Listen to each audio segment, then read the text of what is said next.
Ya estamos en su segmento de la teleconsulta. Recuerde que puede llamarnos a nuestras líneas telefónicas si tiene alguna duda, una sugerencia, alguna consulta. Acá la doctora en vivo le podrá responder.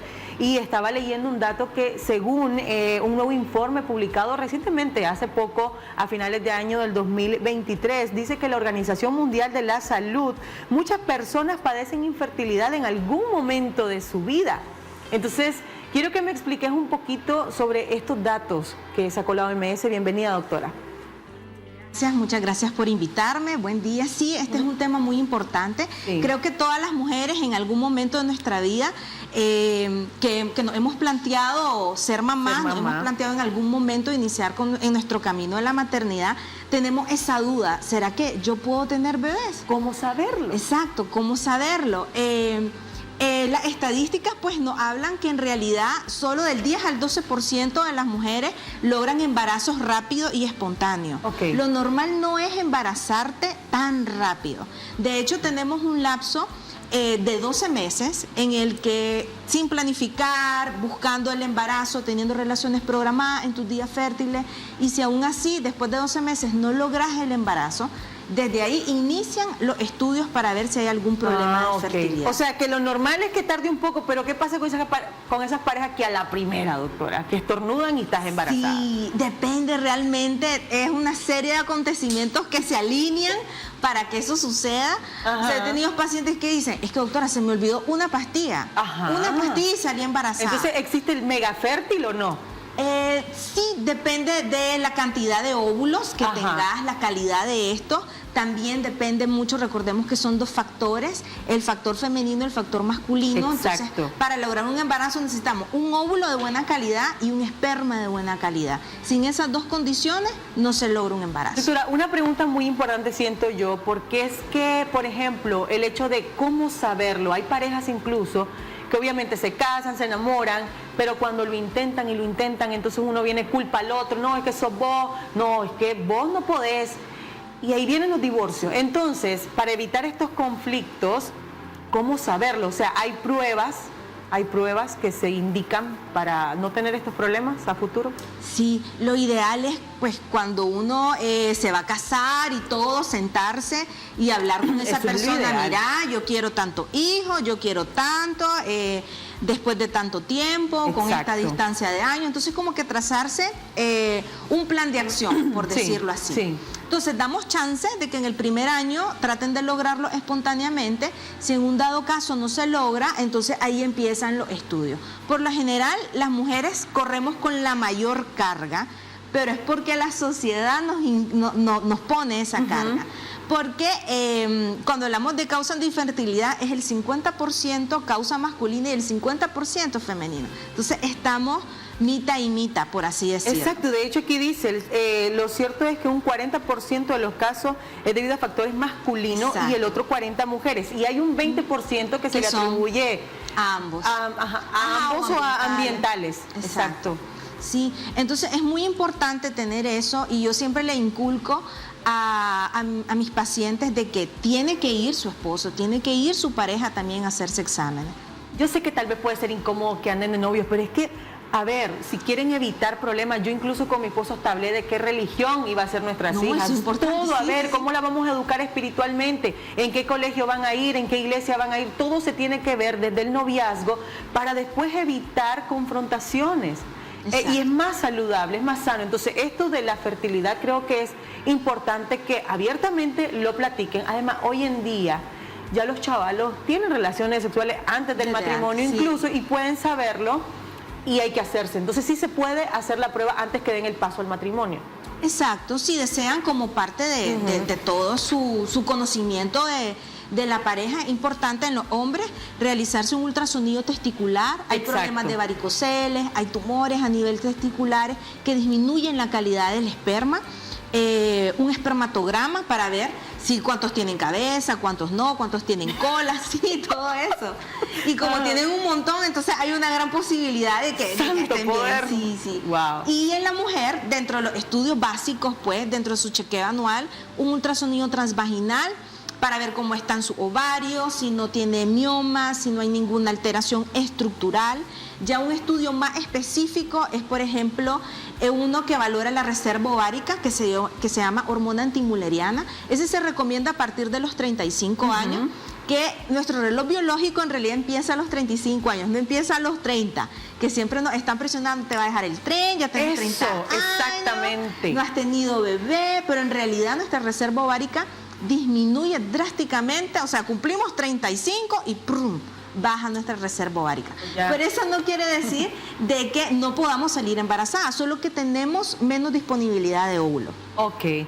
Dentro de otro estudio más específico, ya cuando se estamos haciendo un estudio más exhaustivo, está bueno un perfil hormonal completo y uno muy importante que se llama histerosalpingografía, que ese lo que nos valora es que si las trompas las tenemos permeables o no. Por ejemplo, si hay problemas de endometriosis, puede haber obstrucciones a nivel de las trompas. Mujeres que padecen mucho de colitis pueden llegar a tener síndromes adherenciales. Infecciones vaginales a repetición también provocan inflamación a ese nivel, entonces también es importante hacer ese estudio. Ok, vamos a desmontar, comenzamos con los primeros mitos y uno de ellos es: ¿determinadas posiciones sexuales podrían permitir que una mujer quede embarazada o no? Eso en realidad sí, hay muchos libros sobre eso, ¿verdad? Pero depende más que todo, no tanto de la posición, sino en el día programado de la relación, que tenemos que estar en nuestra edad fértil. También se habla de que las mujeres que tienen útero en retroversión tienen muchos problemas para embarazarse, pero la verdad que la mayoría no tiene mayores problemas. Nosotros ayudamos al esperma en el sentido de que cuando estamos en nuestro periodo fértil, nuestro flujo vaginal cambia. Es igualito como clara de huevo. Entonces, ese flujo está diseñado precisamente para ayudar a los espermatozoides a ingresar al útero. Entonces, gran parte de las cosas las hacemos nosotras también. Muy bien. Ahora, cuando los ciclos son regulares, el embarazo no tiene ningún problema. ¿O sí tiene problema? ¿Verdadero o falso? Eso es importante que sepamos nuestros días fértiles, conociendo nuestro moco cervical, haciendo un ultrasonido para ver la actividad folicular, o sea, la actividad ovárica, si hay producción de un folículo dominante, que eso después da lugar al óvulo, descartar que no hayan datos de ovario poliquístico, que eso nos evita tener óvulos maduros. Entonces, todo ese chequeo nos ayuda a saber si estamos en un momento preciso para lograr un embarazo. ¿La infertilidad es hereditaria? Hay casos como por ejemplo malformaciones que sí tienen algún componente genético, pero por lo general no está tan ligado a una herencia. Ahora, el estilo de vida también puede variar y puede causar infertilidad. Por ejemplo, una mujer, porque ya se ha comprobado, una mujer que fuma y quiere salir embarazada, está comprobado que el tabaco no permite el embarazo. Entonces, obviamente, tienen que dejar esos malos, pésimos hábitos por si quieres realmente tener un bebé, ¿verdad? Entonces, es realidad de que el estilo de vida también puede afectar la salud. Una mujer, doctora, que haya tenido varios abortos espontáneos, ¿es indicador de infertilidad? Sí, hay una patología que se llama síndrome de Asherman, que se da no tanto por los abortos espontáneos, porque pueden ser abortos espontáneos que no hayan tenido necesidad de realizar un legrado. Pero cuando hay aborto y se necesita realizar una limpieza de la cavidad, el área donde se limpia puede tener posteriormente cicatrizaciones y calcificaciones interiores en el útero. Entonces, en esa capa tan importante que se llama endometrio, si existen esas calcificaciones y llega un óvulo fecundado y quiere implantarse, no lo logra. Entonces sí pueden haber problemas de fertilidad relacionados a los abortos con legrado. Y hay otra que es con abortos, que es importante si son más de 2 pérdidas seguidas, investigar la causa de esa pérdida. Hay enfermedades autoinmunes que el cuerpo, por decir así, rechaza todo el proceso del embarazo y causan aborto espontáneo. Ahora, ¿la infertilidad podría ser incluso psicológica, mito o realidad? El factor psicológico sí es muy importante y eso nos estresa mucho. Muchísimo. Porque en mi caso también, cuando anduve buscando mi embarazo, decía, tranquilízate, ahí vas a ver que cuando menos lo pensé va a salir, Pero la verdad que no podemos dejar de estresarnos, pero lo que se recomienda para manejar mejor nuestro estado emocional y nuestro estado hormonal es la actividad física. Entonces tenemos que hacer algún tipo de actividad física, ya sea bailar, caminata o eso, para poder canalizar todo ese nivel de estrés y que nuestras funciones hormonales estén lo más normal posible. Ok, ahora, ¿la obesidad es un impedimento o no para quedar embarazada? En ciertos casos sí, porque por lo general está relacionado al síndrome de ovario poliquístico. Entonces, cuando tenemos el síndrome, que es obesidad, afectaciones cardiovasculares, perfil lipídico alterado, cifras de glicemia alterada, y aparte no logramos liberar óvulos, porque los óvulos ya los tenemos, ¿verdad? Liberar óvulos sí es una causa de infertilidad. De hecho, hay muchas pacientes que cuando buscan embarazo comienzan solo con el cambio de estilo de vida antes de iniciar algún tratamiento más específico, logran bajar unas cuantas libras, sus ciclos menstruales se regulan y logran embarazo espontáneo. Doctora, antes de irnos a una pausa comercial, ya el tiempo se nos está acabando, ¿los anticonceptivos podrían generar infertilidad si se comienzan a tomar a temprana edad, por ejemplo? Ese caso, recordemos que la función de los anticonceptivos es, 1, evitar la ovulación, 2, hacen que el endometrio, la capa donde se podría implantar el embarazo, permanezca delgada, y hacen que el moco cervical sea más espeso, evitando también todas las condiciones que propensan un embarazo.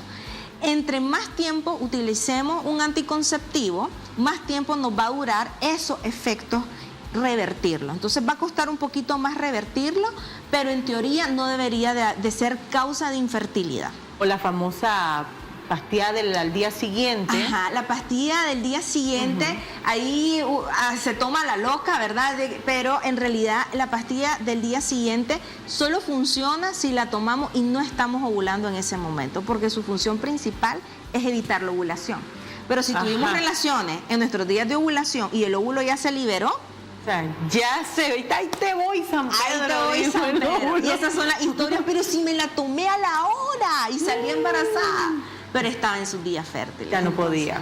Sí, no hay que confiar. Bueno, vamos a irnos a un corte comercial, ya regresamos para hablar sobre los tratamientos y cuáles son los procedimientos en caso de que usted esté pasando por esta situación. Y ahorita cortamos el live en Facebook, pero se pueden conectar a través de nuestra página web www.vostv.com.ni. Ya regresamos.